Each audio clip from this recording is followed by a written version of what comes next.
Taiki unexpectedly teams up with the skilled Haryu for doubles badminton.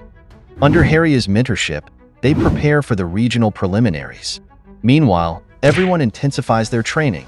Chinatsu in basketball, Taiki and Haryu in badminton, and Hina in rhythmic gymnastics. But amidst the sports drama, a personal twist unfolds. Hina catches a glimpse of Chinatsu at Taiki's house. Will this unravel the secret they've been keeping? Let's find out. A few days later, we see the cafeteria of Aimei School. Kyo noticed that Taiki was eating a lot. Taiki explained that it was because he was aiming to go to the nationals. His mother had overslept, so he was eating in the cafeteria for once. Kyo replied that, based on his behavior, it seemed he had enjoyed the aquarium. Taiki blushed as he recalled everything that happened during his outing with Chinatsu. He said it was great and thanked Kyo. Kyo then said that he had been thinking lately, and he understood that Taiki couldn't approach Chinatsu from his side. But he asked what Taiki would do if Chinatsu actually liked him. Taiki got up from his seat and found it hard to believe, but Kyo said that it's not completely implausible. As he glanced to the side, he saw that Chinatsu was also in the cafeteria, and she was looking at him too. She noticed Taiki and laughed, saying he had something on his face. Taiki sat back down and thought that if they go out, that would be fine too. Kyo agreed with this. Suddenly, someone held a paper in front of his face and called him a goof. It was Hina, who said their teacher said he needed to resubmit his paper because he had forgotten to answer something. She sat next to him and reminded him not to fool around and to look carefully at his schoolwork. Hina then commented that his date must have gone well because he had been smiling all day in class. Taiki denied this while smiling again as he thought of Chinatsu. Hina pressed the paper against his face, saying this was the face she was talking about. Taiki tried to stop her, but Hina said she didn't want to see that face. Kyo was surprised by what she said.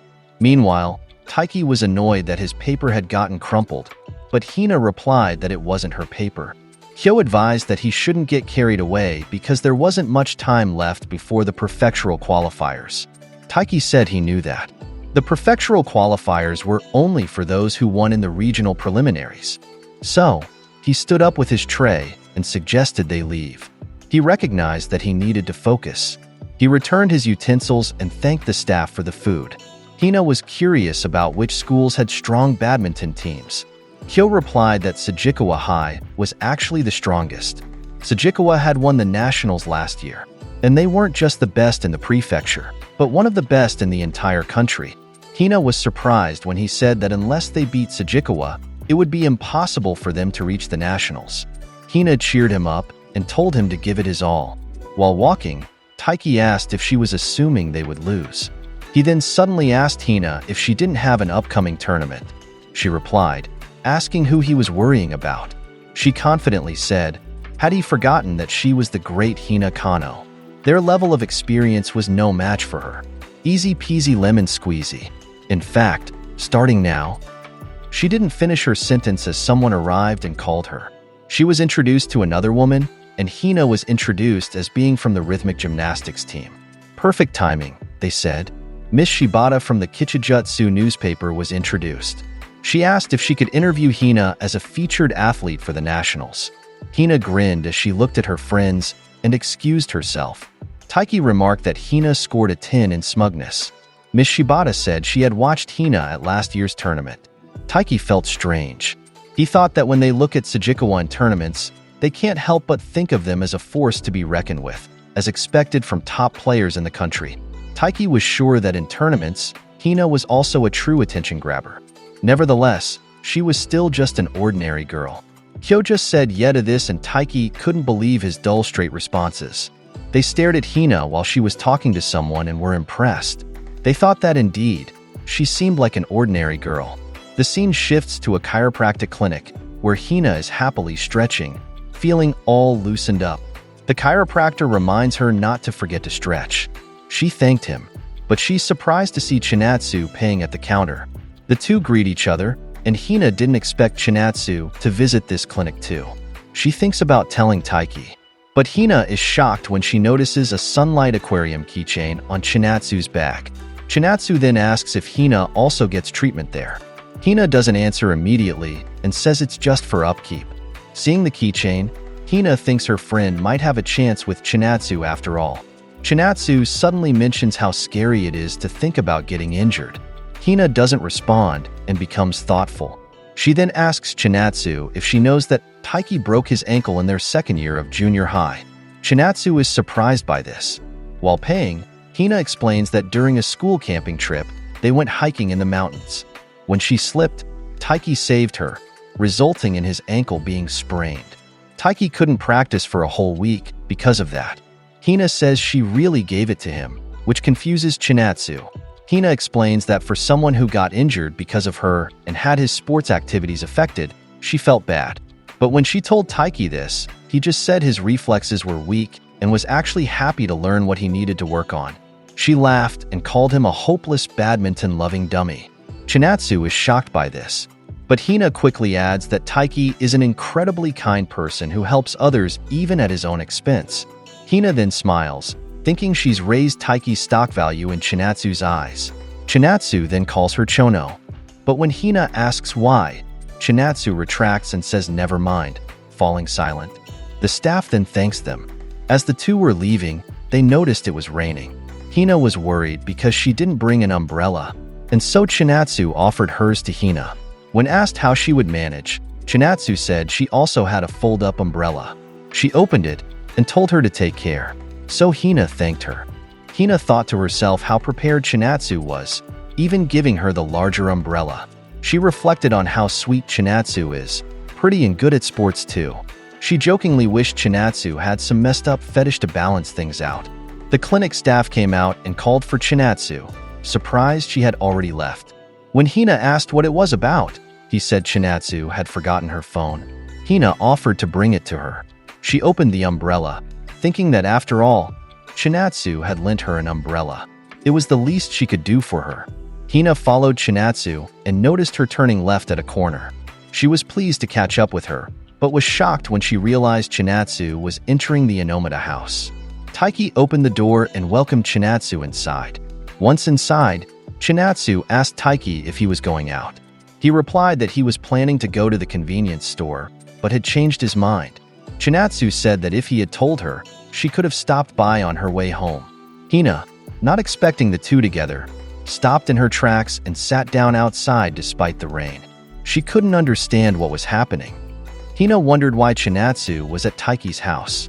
She initially decided to go home but reconsidered when she noticed the phone she was holding. She looked back and jumped up and down outside the Onomata house. She called out to Taiki and asked him what it meant. Both of them were shocked to see her there. She directly asked why Chinatsu Kano, the superwoman of Ame, had come to his house, the potato of Ame, and why he had greeted her with welcome back. Hina demanded an explanation. With no other choice, the two exchanged glances, seemingly decided to confess. Inside, Taiki explained the truth to her. Hina learned that Chinatsu had been staying at their house while her parents were abroad. Taiki knelt before her and apologized. Even though she had always expressed her support for them to be together, he hadn't told her the truth. Hina admitted she was surprised, but more shocked that he hadn't trusted her. Taiki apologized again, but Hina said she thought they were best friends. She placed heavy, thick magazines on his lap and said she had been worried about him because he had a crush on someone like Chinatsu. But all this time, he had been enjoying alone time with her inside his house. Taiki tried to appeal, but Hina said if he could handle that for 5 hours, she would forgive him. Taiki was surprised when she said she wasn't just considering him but Chinatsu as well. She understood that he couldn't tell just anyone about their situation. And even though she had said she would help him, she knew he hadn't done much for him yet. Nevertheless, she was still angry with him, so she told him to stay like that for a while. Taiki then thanked her, which surprised her. Hina couldn't believe that they had been living together in the same house for 2 months with no progress in their relationship. She called him a loser, which Taiki couldn't accept. As Hina walked home, she kept thinking about their situation. Taiki and Chinatsu were living together in the same house, which explained why they seemed so close lately. She knew Taiki really liked Chinatsu, but she thought a person wouldn't just agree to live in someone else's house with someone of the opposite sex if they didn't like them. So, she thought there must be something. She couldn't believe it and stopped to ponder what was wrong with her. The next day, at their school gym, Hina was seen practicing rhythmic gymnastics. She was focused, dancing with a ribbon in hand. Her performance was so graceful and smooth that everyone watching was impressed and applauded. Her coach was very proud and said she was truly impressive. At this rate, she would surely be in the top 3 at nationals. In fact, she might even have a shot at first place. Hina confidently replied that she would take care of it. She would live up to her name and dance beautifully like a butterfly. It's because the cho in her name means butterfly. Her teammates congratulated her and told her to keep it up. Meanwhile, she noticed Chinatsu on the other side. When her teammate spoke to her, Hina said she would take a break first, just as Sasaki was called next. While outside the gym, hearing the music, she thought she would make a mistake in her trick. She recalled her routine and knew she was offbeat for the next element. She said she hadn't been paying close enough attention to those smallest details, so she should continue training until her body remembers what to do. She thought her coach and teammates were counting on her, and she wanted to live up to their expectations. She got nervous thinking about what would happen if she made a mistake in the competition. But she calmed herself down, saying, after all, she was Hina Chono. She went down to drink some water, but noticed Taiki on a seat. She approached him and asked what he was doing. Taiki was startled and said it was nothing. Hina said it looked like he was hiding something again, but Taiki denied it. He said he was just putting on a band-aid because he stubbed his toe earlier. Hina was grossed out and told him not to tell her that. He replied that he wasn't going to, and so Hina just reminded him to disinfect it. She then noticed and asked about his wish ribbon, saying she didn't know he was the type to wear those. Taiki was embarrassed at first, before admitting he got it from Chinatsu. Hina hadn't expected that and asked if they were a couple and he was just hiding it from her. Taiki vehemently denied this, saying it had nothing to do with romantic feelings. He explained that they both just had the goal of reaching nationals. He said they were just like kindred spirits, which made Hina fall silent. She suddenly commented that he should stop being so sappy, but Taiki replied that it wasn't like that. In Hina's mind, she thought about how the two of them were aiming for the same goal as kindred spirits. The noise from inside the gym could be heard as Hina returned. She thought that when practice gets tough, Chinatsu and Taiki think of having a kindred spirit, someone who works hard like them. She then noticed Taiki practicing. His teammate told him not to slack off. So Hina thought that his kindred spirit was someone who cheers him up. In Hina's view, that's how their relationship could be explained. Suddenly, Hina started tearing up, surprising even herself. She wiped her tears and wondered why she was suddenly crying. She told herself she couldn't be emotional before her tournament. For now, she needed to fight hard on her own. She tried to convince herself that she would be okay, even if she was alone. During practice, Hina was surprised when she failed to catch her ribbon. Her coaches noticed that she was making mistakes and that it had been happening more frequently lately. Concerned, they asked if she was feeling unwell or if something was wrong. She sheepishly blamed it on staying up late watching a show the night before. Taiki and Kyo overheard as Hina was reminded of the importance of sleep.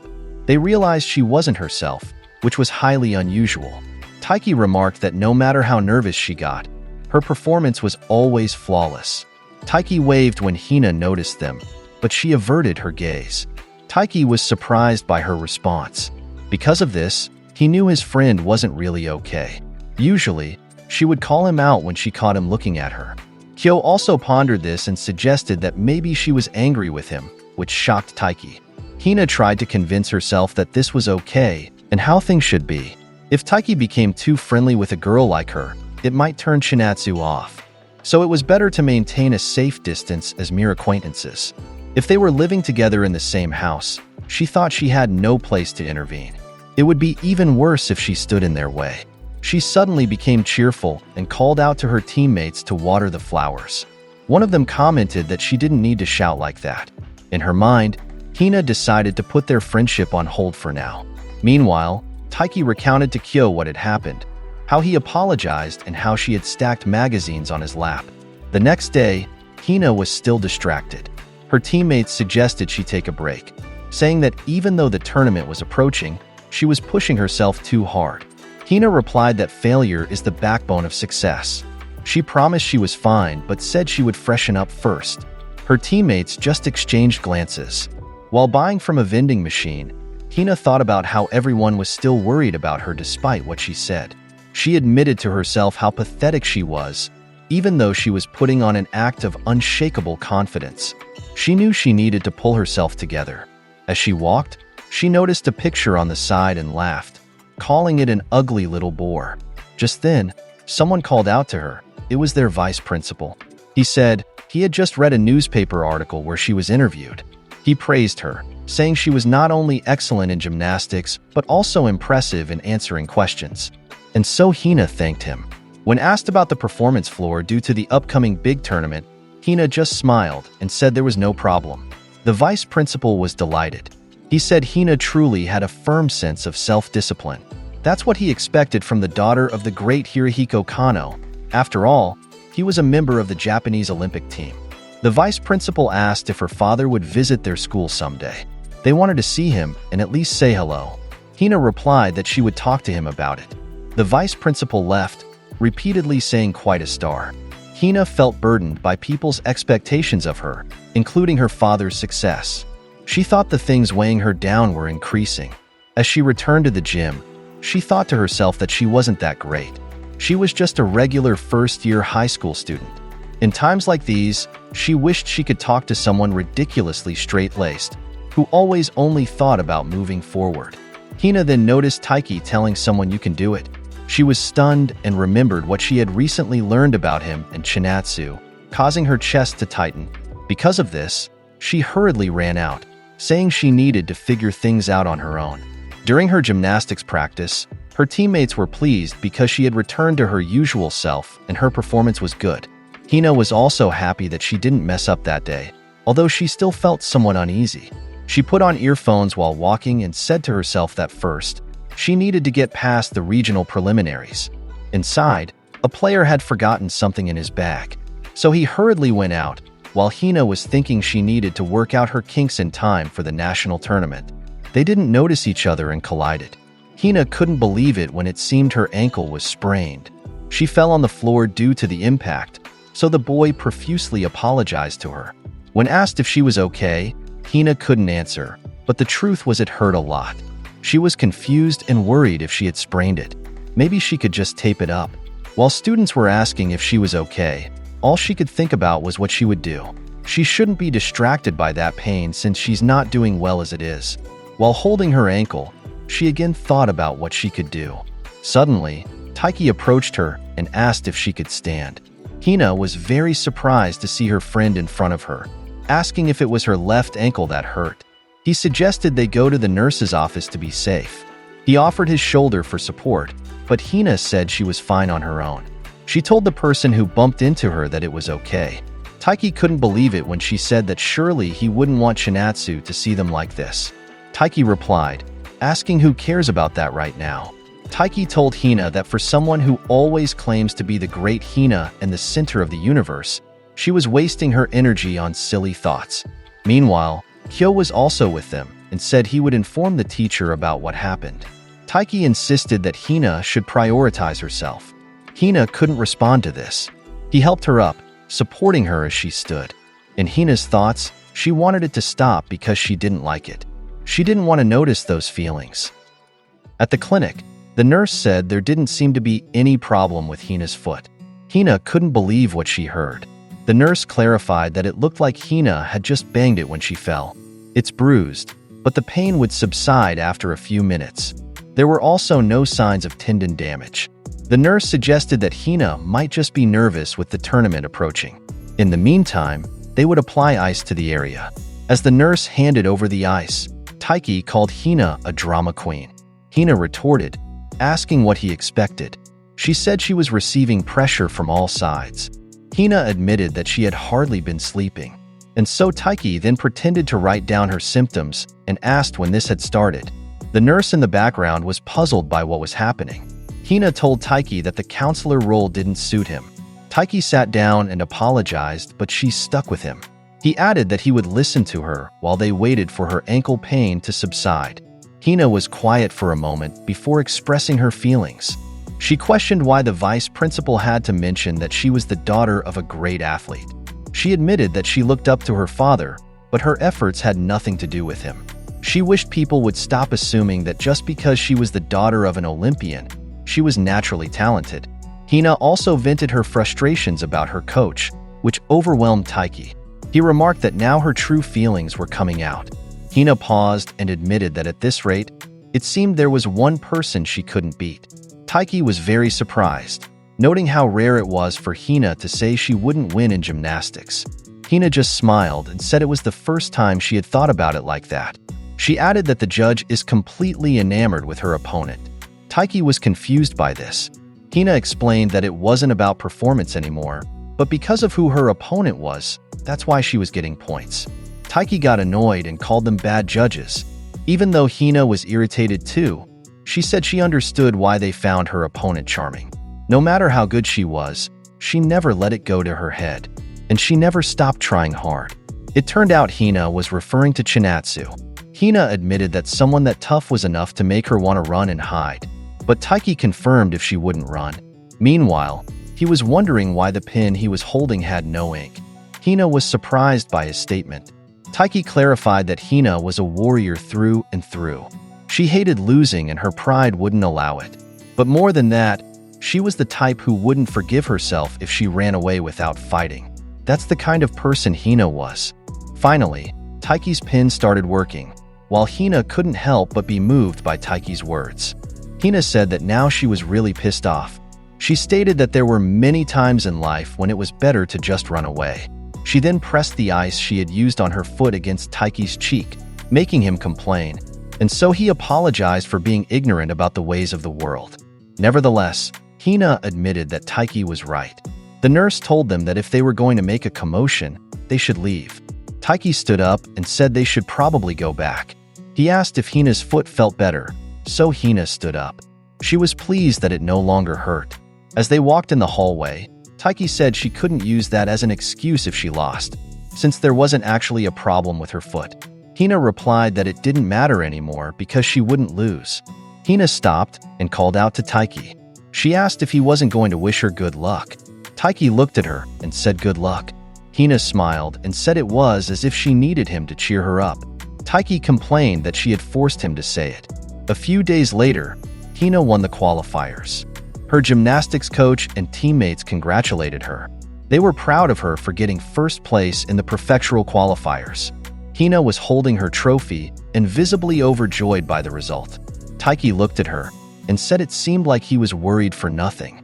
Hyo said he was happy everything worked out in the end and congratulated Hina. Hina looked at Taiki and asked what he was staring at. She jokingly said he should pay 10,000 yen for that. Taiki was shocked that her fee had increased. Hina said she was just kidding, but she added that she would increase her charm even more, so they should watch closely. She left while humming a tune, which puzzled the two boys. Taiki remarked that, as he had said, it seemed he was worried for nothing. In Kyo's mind, as someone from the outside looking in, he thought it's about time. But the question was, what would Chinatsu do? At the Inomata house that evening, Taiki said goodnight to his parents. He was tired because their badminton practices had been exhausting lately. As he climbed the stairs, he thought about how Hina was going to nationals, so he needed to work hard to keep up with her. Upstairs, he ran into Chinatsu. When she asked if he was going to sleep, he said yes and returned the question. Chinatsu replied that she was going to get some water.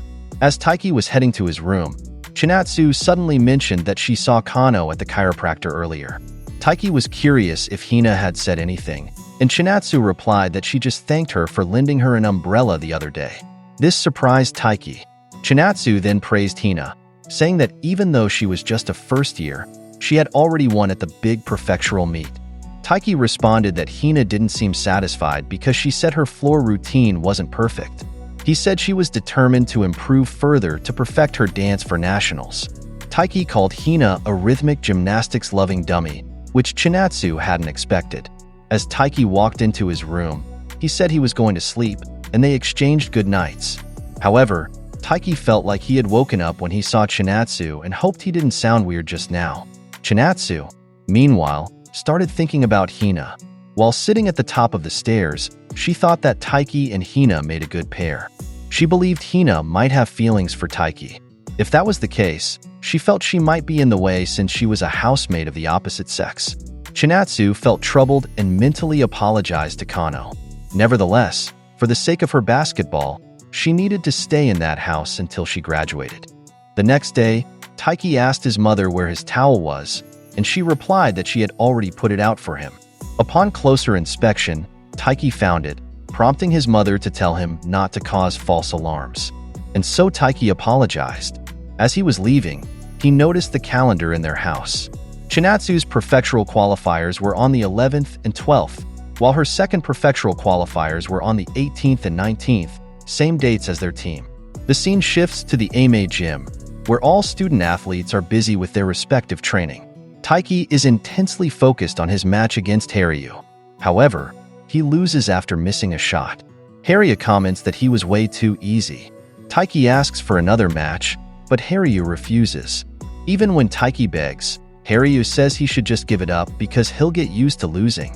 He explains that if Taiki loses to the same person many times, he'll be in a world of hurt when he faces them in a tournament. Taiki is surprised by this, while their other teammates ask if Haryu is referring to himself.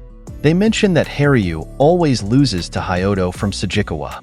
In the last tournament, Haryu lost to him and became third in the prefecture, while Hyoto became the national champion. Haryu gets annoyed and asks them to repeat what they said, but the two avoid him, saying they're going to practice. Taiki got nervous at Haryu's look. Haryu admits that he wants to practice more too, but he told Taiki to think about it. He points out that they might be partners in doubles, but in singles tournaments, they're still opponents. Taiki is stunned as he realizes this and just responds with okay. Haryu then threatens to aim his smashes at Taiki's balls next time, shocking Taiki. As they exit, Taiki and Haryu notice the girls' basketball team. One of the girls praises them for their good work, which Haryu returns. Haryu comments on how tough the basketball team's practice seems, noting how sweaty they are. The girl responds that their tournament is approaching. She explains that they want to do well for themselves, but they also want the older girls to make it to nationals. So, it's time for them to buckle down and get serious. Haryu is impressed by their strong sense of duty, while Taiki thinks to himself that Haryu doesn't even consider such things. Haryu asks when their Prefectural Qualifiers are, and the girl replies that they're next Saturday. He then asks about the badminton club schedule. Chinatsu suddenly interjects, asking if their badminton qualifiers don't start on the 18th. One of the girls is curious about how she knows this, to which Chinatsu responds that it was in the school newsletter. Another teammate expresses disbelief that anyone actually reads the newsletter. Taiki is surprised to hear this and wonders if Chinatsu is also keeping track of his matches. As Taiki heads home from training, he reflects on having only 10 days left until the Prefectural Qualifiers for nationals. He recalls Haryu's words about needing to improve his game in the remaining time. He regrets not practicing his backhand drives when he had the chance. Suddenly, Taiki notices Chinatsu walking ahead of him, carrying many bags. He's concerned about the amount she's carrying and debates whether to approach her. He worries that if he offers to carry her bag, she might be either pleased or embarrassed if someone sees them. Meanwhile, some boys notice Chinatsu and call her cute. Taiki hesitates but decides to approach her, offering to carry her things as they look heavy. Chinatsu is surprised to see Taiki but declines, saying it's not that heavy and he must be tired from practice too. She also recalls him mentioning before that it's embarrassing to walk home with a girl. Embarrassed that she remembers this, Taiki decides to do a take two. He runs away and comes back, pretending to be surprised to see Chinatsu. He acts as if he didn't expect to see her there from the basketball team, asks if she lives nearby, and offers to carry her bag since his house is close. He thinks of this as a special technique of a junior classman. Chinatsu is stunned by his act but laughs and says good one. She plays along, asking if he lives there too. Taiki confirms, calling it a coincidence. As they walk, Taiki mentions living in a 2-story house near a chiropractor. Chinatsu says she lives in a similar place, having moved there in March. Taiki then asks how her experience has been and if she's comfortable.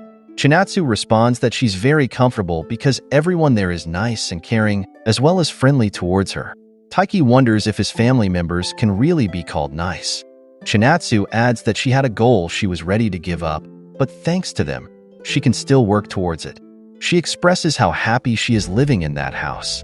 Taiki was quiet and suddenly called Chinatsu's name, challenging her to rock, paper, scissors. Chinatsu chose scissors while Taiki chose rock, so he won. Chinatsu didn't understand what it was for. Taiki apologized, knowing she'd had a long day, but invited her to come with him for a moment. Chinatsu was surprised, but Taiki said they wouldn't go far. He explained that whenever something important is about to happen, he usually goes there.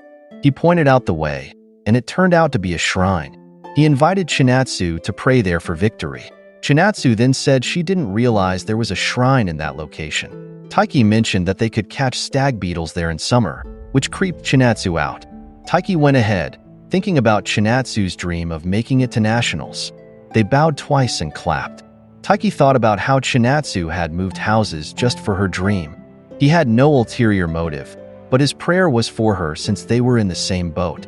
Chinatsu had her eyes closed, praying earnestly, while Taiki just stared at her. So he closed his eyes too and pleaded for both him and Chinatsu to make it to nationals. Several days later, while students were setting up nets in the Ame gym for their training, someone requested an additional net in the rear court. One student expressed concern about whether this would be okay for other clubs, but another one assured him it'll be fine. Taiki overheard their conversation and remembered that the basketball team's tournament was starting that day. The scene then shifts to the basketball tournament venue, where Chinatsu is seen dribbling while the audience enthusiastically cheers for the Ame team. The ball is passed back to Chinatsu, who catches it and takes a shot. She scores, and the game ends with a score of 78-54. Ame High School emerges victorious. Chinatsu notices the opposing team in tears due to their loss when suddenly her teammate tickles her and congratulates her, saying "Nice one." Chinatsu asks Nagisa to stop, explaining that she's very sweaty. Nagisa replies that those are the coochie coochie coos to celebrate their win. Another teammate comments that Nagisa shouldn't get too excited since it's only the beginning of the preliminaries. Nagisa wonders if she should do the same to her senpais. She adds that they should go all out with joy when there's a reason to be happy. A teammate then admits that it's nice to have someone like her on the team. On the other side, another team is also applauding. The Ame team notes that they must have one too. They mention that it's no surprise that Kagahara Academy will likely be their opponents in the finals again this year. Therefore, they should seek revenge for last year's defeat. Chinatsu appears lost in thought at this point, and Nagisa calls out to her. She asks why Chinatsu is zoning out and informs her that they're about to leave. Chinatsu replies that she's just thinking about how much she wants to win. Nagisa tells her that she should show it on her face. Curious, Chinatsu asks what kind of expression she should have. After the game, the group packed up and prepared to return to school. They were given 10 minutes before boarding the bus, so some decided to use the restroom. Chinatsu and Nagisa were together, chatting as they walked. Outside the restroom, they encountered the girls' basketball team from Kagahara. Nagisa thought to herself that these girls shouldn't consider themselves better than Ame. However, the Kagahara team was watching a video of Ame's recent match. They took note of number 10, Kano, but their number 8 player dismissed her as not being a big deal. She claimed that since their practice match, Kano hadn't shown any improvement. She was confident that Kano wouldn't be a match for her, which surprised Chinatsu and Nagisa when they overheard this. The Kagahara player added that, in all honesty, it was a letdown. Nagisa was about to interject to defend her teammate, but Chinatsu suggested they leave. She reasoned that since they might face each other, it was natural for Kagahara to be gathering intelligence on them. Nagisa was visibly annoyed by what she had heard, but she pointed out that they were free to draw conclusions based on what they had seen. Chinatsu asked Nagisa if she didn't do the same thing when watching professional leagues, making all sorts of comments. This stunned Nagisa. They then decided to use the restroom upstairs instead. Back at the Ame gym, Taiki was still engaged in training. His match ended with scores of 21-14 and 21-13, with Haryu emerging as the winner. Haryu commented that in their 13 matches, Taiki hadn't won even once. He added that it was a good warm-up for him. Exhausted and frustrated, Taiki wished he could win at least once before the tournament. As he drank water, he thought about needing to speed up his footwork even more. Just then, the girls' basketball team arrived. Kyo mentioned that since their match for the day was over, they had surely come to practice more. Taiki was surprised to see Chinatsu looking serious. Curious, he asked if they had one, and Kyo confirmed that's what the girls had said. Nevertheless, Taiki wondered why Chinatsu didn't look happy. As he climbed the stairs, Taiki thought to himself that he knew Chinatsu couldn't afford to relax now until they won the tournament. He overheard a conversation upstairs, with someone saying that if they were Chinatsu, they'd be angry. Taiki noticed they were part of the basketball team and heard Nagisa recounting the earlier incident to her teammate. Nagisa explained that the Kagahara team had watched just a short clip and declared Chinatsu as no big deal and showing no improvement. Her teammate responded that they couldn't complain about such minor comments people make, but Nagisa couldn't accept it. She added that they knew what Chinatsu was going through and her living situation. For the sake of basketball and her team, Chinatsu was living with relatives. Taiki was surprised to learn that they knew about Chinatsu's situation. Nagisa continued, asking her companion if she had any idea how big of a commitment that was. Her teammate understood, but pointed out that other teams didn't know this and it had nothing to do with their basketball performance. Nagisa clarified that they knew who Chinatsu Kano was, which was why she couldn't help but get angry when hearing others' comments. Taiki realized this explained Chinatsu's expression upon arrival. However, he thought that despite what others were saying, she looked perfect to him. Unaware that Chinatsu was behind him, Taiki was startled when he noticed her. Chinatsu signaled him to be quiet to avoid Nagisa overhearing them. Taiki asked what she was doing there and said she should have announced her presence. She replied that she was spying on his eavesdropping.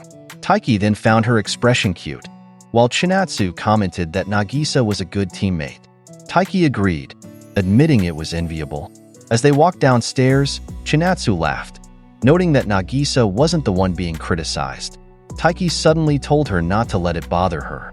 He said that regardless of what others say, only her teammates truly know what she's capable of and how hard she's worked to get where she is now. Chinatsu surprised Taiki by admitting it did bother her. However, she added that she'd let it bother her, then she'd win. When she faces Kagahara and beats them, they won't talk about her like that anymore. Taiki hadn't expected this and thought she was quite the sadist, realizing she was the type to fume quietly. Upon reaching the bottom of the stairs, Chinatsu confirmed that Kagahara had indeed watched her game and formed that opinion of her. Therefore, her only choice was to show them how capable she truly is when they play. Taiki was impressed, thinking how cool she was. He noted how both Chinatsu and Hina had their own ways of being obsessed with winning, which seemed to encourage him. That evening, the basketball team was discussing the next day's semifinals. Chinatsu was talking to Nagisa about their defense when a student suddenly expressed surprise. It turned out that Taiki had finally won a set against Haryu. As the second set began, the umpire announced love all, play. While playing, Taiki reflected on what he disliked most about facing Haryu, his ability to return shots to unexpected places. Just when Taiki thought he'd hit it right by the net and shifted his balance forward, Haryu would return it to the back. Since Haryu's form didn't change, Taiki couldn't predict where the shuttle would go until the last moment. So, he decided to hold off on moving as long as possible and keep a close watch on Haryu's racket. This strategy paid off, allowing Taiki to correctly calculate and return Haryu's shot this time. As Taiki was thinking about returning to center, Haryu suddenly smashed. Stunned, Haryu then admitted that he had let his guard down and told Taiki that until recently he wouldn't be able to keep up with what he just did, expressing happiness at learning this before the tournament. Their teammates noticed Taiki's focus play and remarked that Haryu was in serious competition mode. They observed that not many could keep up with him like this. They also noted Taiki's improvement and increased speed, attributing it to their practice sessions. This led them to believe Taiki had a shot in the tournament starting tomorrow. Suddenly, their coach blew the whistle, instructing them to hurry and pack up as it was time to leave. Haryu expressed disappointment, saying the match was just getting good. The coach, however, was adamant, not wanting to be noticed by the director and warning against overdoing it the day before the tournament. He didn't want them complaining of fatigue on the final day. Even Taiki couldn't believe they were finished. The coach added that they could continue in the finals, though he wasn't sure when the two would face each other. This silenced them, and Haryu conceded that they'd have to stop for now and continue their match next time. He told Taiki not to lose until they could face each other again, to which Taiki agreed. Haryu also warned him not to mess up in their doubles matches. As the badminton team helped clean up, Taiki looked at their score and contemplated whether he had put up a decent fight. As Taiki walked home with Kyo, he reflected on his progress. Compared to before, he was now able to score points. Depending on the shape he's in, he thought he might even be able to beat Haryu or possibly Sujikawa. Maybe he might even make it to nationals. Kyo noticed Taiki's silence and spoke to him. He mentioned he'd been thinking for a while and asked if Taiki would ask Chinatsu out if he made it to nationals. Taiki hadn't expected this question and began imagining what might happen if he confessed to her. If she agreed, they could repeat their date at the aquarium.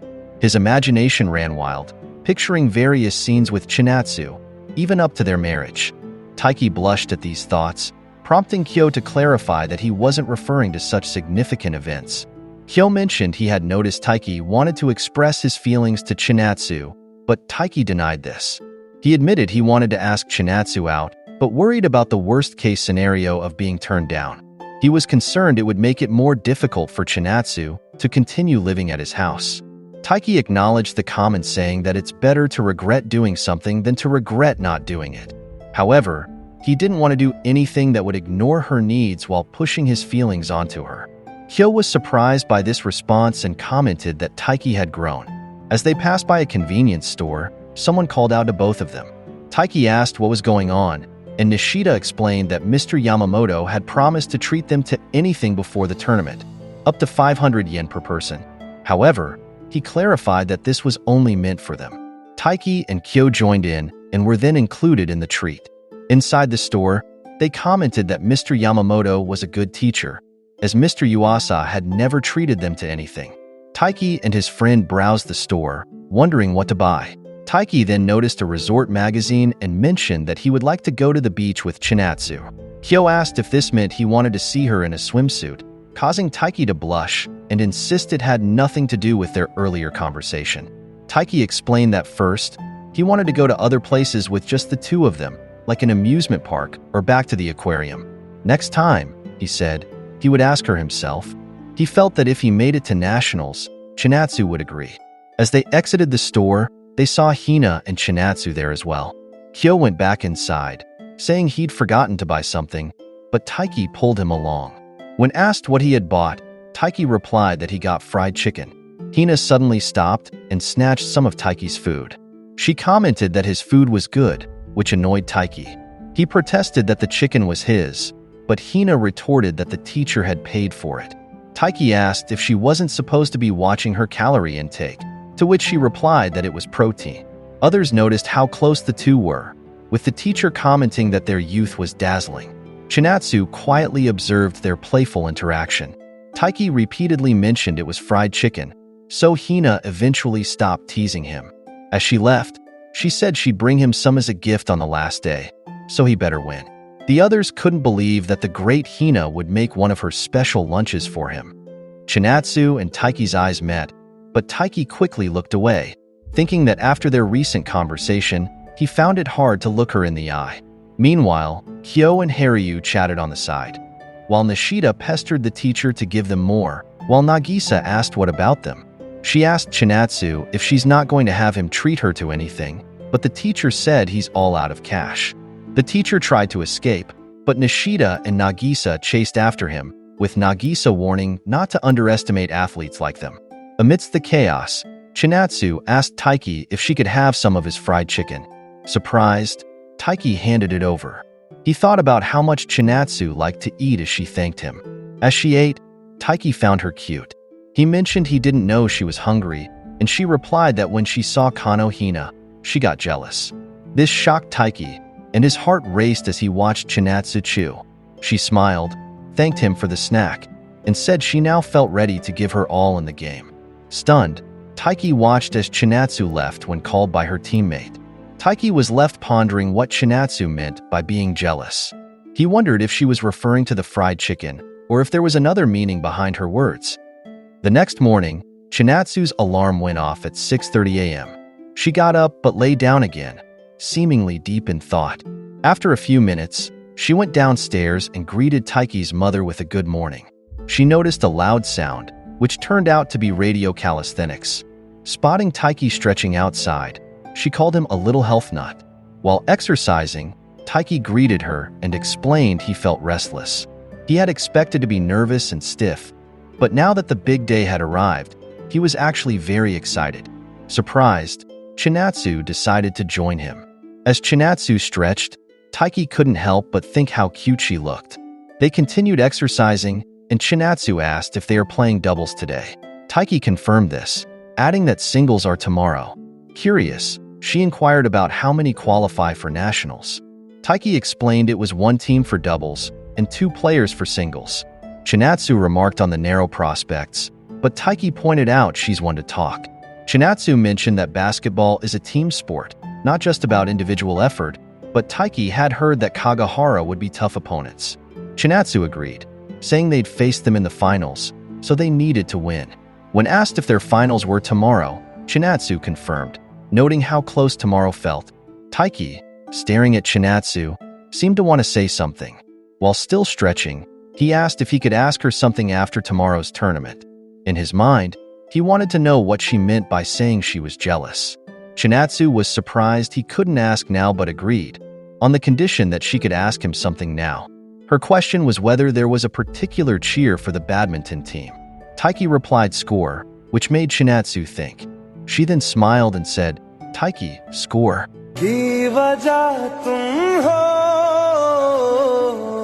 Taiki hadn't expected this and blushed, his heart racing. He wondered why she was putting his heart through that. Meanwhile, Chinatsu felt good about doing the radio calisthenics. The scene shifts to the sports park gymnasium, where various teams from different schools have gathered. The badminton doubles tournament has begun.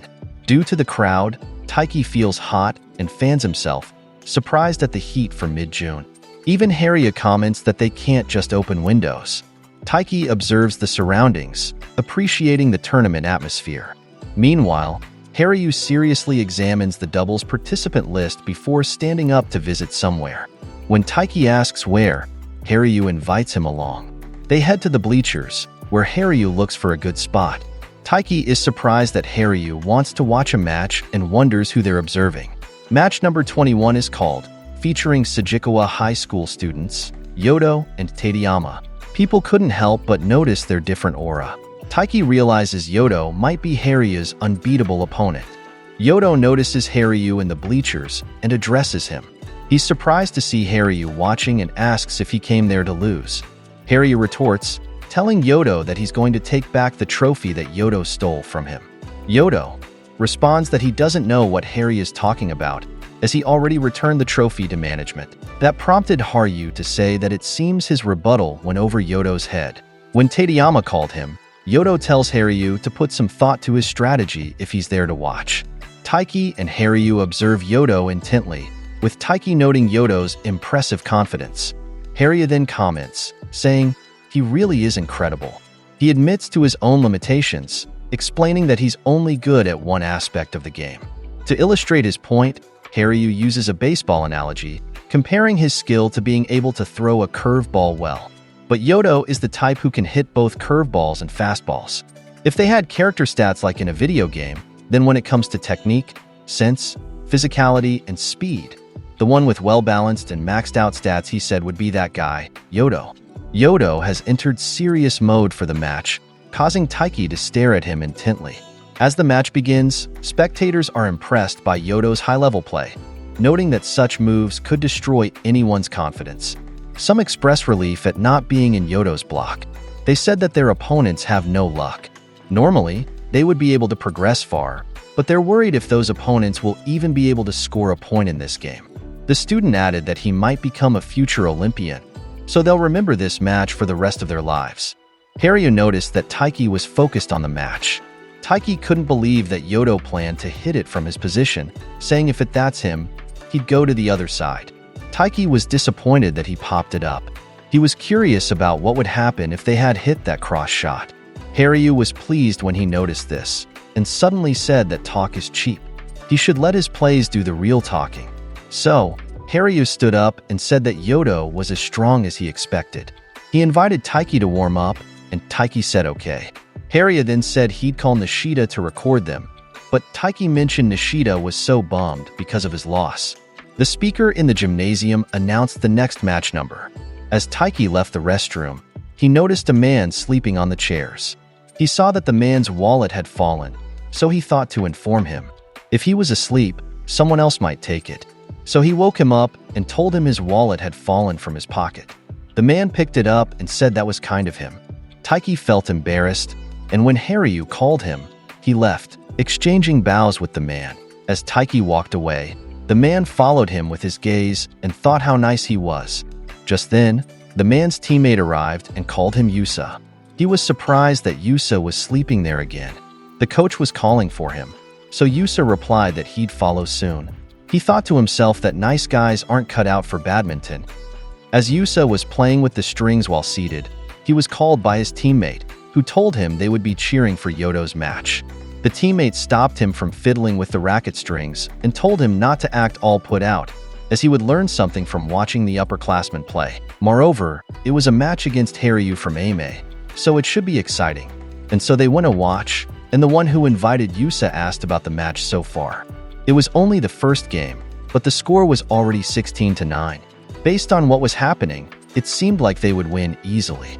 Haryu is so close but kept losing to Yodo, even though he had a good head for the game. If Haryu were at their school, he would surely be paired up with Yodo and make it to the nationals, he said. They then noticed that Haryu's current partner was a first-year student, then pointed out that their score is almost double the points of their foes. Yusa interjected, saying that in his opinion, the difference wasn't as big as the points suggested. They noticed that the game was going well with long rallies. All they needed was one decisive shot. However, they were surprised when Taiki returned a shot. Their team was on the defensive, but Haryu was handling the game well. Haryu praised Taiki, who was clearly determined to win. Other Ame students were also watching and cheering them on. The observer noted that the first year was keeping up well. Although not super precise, he managed to get the shots over the net, with Haryu bailing him out when necessary. Nevertheless, Yodo wasn't going to lose easily, and Taiki was also intense in the match. Haryu was returning the opponent's shots, and when Tadayama returned one, it was their chance to attack. Taiki jumped to smash to Yodo's side, and everyone just stared at the shot. To everyone's shock, it was out. Because of that, the score in the first game became 21-16. Their Ame teammates were disappointed because the score had been so close. Anyway, it was just one game, so they shouldn't worry and should just shake it off. Taiki was irritated because it happened just when they were catching up. He was determined to nail it next time, but Haryu patted him and said to focus on the game because they would take the second game. Taiki agreed to this. Upstairs, other players watching were also in awe because it had been so close. But they noticed Taiki's smash was good, and if he could nail it in the second game, Ame might still have a chance.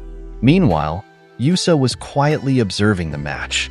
In the evening, at the Inomata household, Taiki's mother was surprised to see Chinatsu just coming home. She welcomed her back and congratulated her for advancing to the finals. She cheered her on for tomorrow's game. Taiki's mother then excused herself, saying she needed to buy something from the convenience store. Suddenly, Chinatsu asked if Taiki had one. His mother just looked at her and smiled, implying that he had lost. Inside, Taiki was slumped over the table, so Chinatsu approached and called out to him. However, he was already asleep. Chinatsu thought to herself that saying things like, "He's only a first year," or "There's still the singles," wouldn't cheer him up. Suddenly, she noticed what Taiki had written in his notebook, that he would make sure his smashes would land in.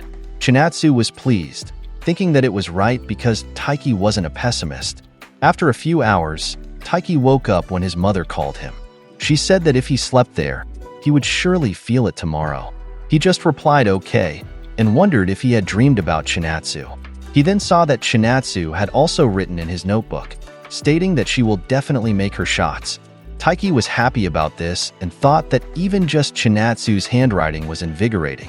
The following day, back at Shirtao Sports Park Gymnasium, Taiki was told that he would face Haryu in the finals. But before that, He needed to defeat Yodo in the semifinals.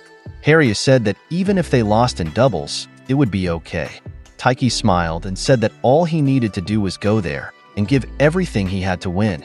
Haryu was surprised by this as Taiki walked away.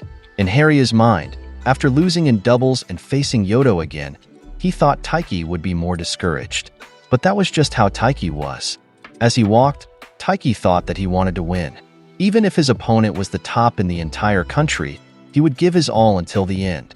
He was sure that was how Chinatsu won too. Therefore, he was motivated for his singles match. Fast forward to the game, the opponent's shot was in, and Taiki couldn't reach it, causing the match to end with a score of 21-11 and 21-13. Yusa from Sujikawa High was the winner. Taiki couldn't believe the match was already over, and he didn't even reach the semifinal. They shook hands, and Yusa told him good game. Yusa thanked him afterwards, and when asked for his signature as the winner, the man was surprised by Yusa's messy handwriting. Stunned after the match, Taiki thought that now that he had lost, he needed to help the referee. When Hina arrived at the gymnasium, she was confused to find that she had missed everything because it was already over. Kyo noticed her there and called out to her. Hina was puzzled, asking if there weren't supposed to be more matches, like a round-robin tournament by block. She thought Taiki had barely started. Nishida replied that there was no such match. Hina hadn't expected this. She said Taiki had tried so hard. Nishida just smiled and thought she should have known this, better than anyone. He said if you're an athlete, tournaments last only briefly, and whether or not you can play your game depends on the extent of your ability. In sports, you're not simply rewarded for trying hard or giving excessive effort. That's just how sports are. In the hallway, Taiki sat staring blankly. Hina approached him but couldn't find words to say. Suddenly, Taiki told her to say something. He laughed and asked if they were playing red light, green light, which surprised Hina. She replied that she wouldn't do something so childish, but Taiki said he always does that. Hina asked if he was in a position to mention such a thing. Moreover, she said she came all that way just to bring him food. Taiki was surprised that she had made a bento for him and thought it might not have been easy. Hina smiled and said that was her plan, but it was difficult. So, she chose to buy snacks instead. Taiki was delighted, saying he wouldn't get food poisoning. Hina was irritated by his comment. Suddenly, Taiki apologized and appreciated that she had come so far just for him. Hina replied it was nothing. As the next match for men's singles was being called, Taiki admitted to Hina that he thought with his current skill level, the nationals would be a tough prospect. But he believed that the loftier the goal, the harder he would strive. Because of that, he felt he had no choice but to work even harder for that goal. He thought he had become better now. Taiki recounted that when he took a game from Haryu, he thought that he had a real shot at making it to the nationals. But in the end, he realized he might not have seen himself for who he really was. Hina just stared at him while eating, while Taiki was delighted, saying the food was delicious and that he should buy it next time too. Hina thought that Taiki's way of looking forward and working hard for his goal was his best trait. Meanwhile, the match between Haryu and Yodo continued. The score of their second match was already 18-14. One spectator remarked that they knew Sujikawa would win again this year. Yodo was just too strong. Although Haryu had put up a good fight, he had already secured a trip to the nationals as a second-year student. When Yodo graduates next year, Haryu might become the best player there. But they could also expect good things from another Sujikawa player, Yusa. Even though he lost to Yodo in the tournament, it was still a good match. He said he couldn't wait to see what would happen next. Meanwhile, Taiki was cheering enthusiastically for Haryu in his match. Yodo's shot was in, so the match ended with Yodo from Sujikawa High School as the winner. Taiki just stared, watching alongside other Ame students. After the tournaments, they left to go home. However, Haryu couldn't hide the traces of defeat on his face. He still qualified as second, but he was visibly determined to crush Yodo at the nationals. Nishida remarked that Haryu seemed unable to accept his loss to Yodo. They were then puzzled when they noticed Taiki was missing. Someone mentioned that he was supposed to invite him to eat. Suddenly, Haryu's aura changed upon hearing this. Taiki had gone home, and Nishida said he seemed deeply depressed by what happened. Haryu clearly understood how he felt. On his way home, Taiki thought he couldn't stay in the dumps forever. So, he decided to focus on the game and work even harder in practice. He was determined to take action and train. He would do his best for next year. Anyway, he was only a first year and still had 2 more chances after this year. Entering his house, he noticed the calendar again and thought that even without Chinatsu by then, he would still persevere. He then heard a conversation inside and saw Chinatsu smiling. They were discussing with Taiki's family that she needed to build her strength for the nationals. Taiki's mother said she needed to cook a feast for her, and Chinatsu thanked her. Taiki couldn't believe what he was hearing and was overjoyed. Finally, Chinatsu and her team had made it to the nationals. He was impressed that she had actually done what she said she would do. However, Taiki clenched his fist as the reality of his loss finally hit him. Unable to help comparing his results with Chinatsu's,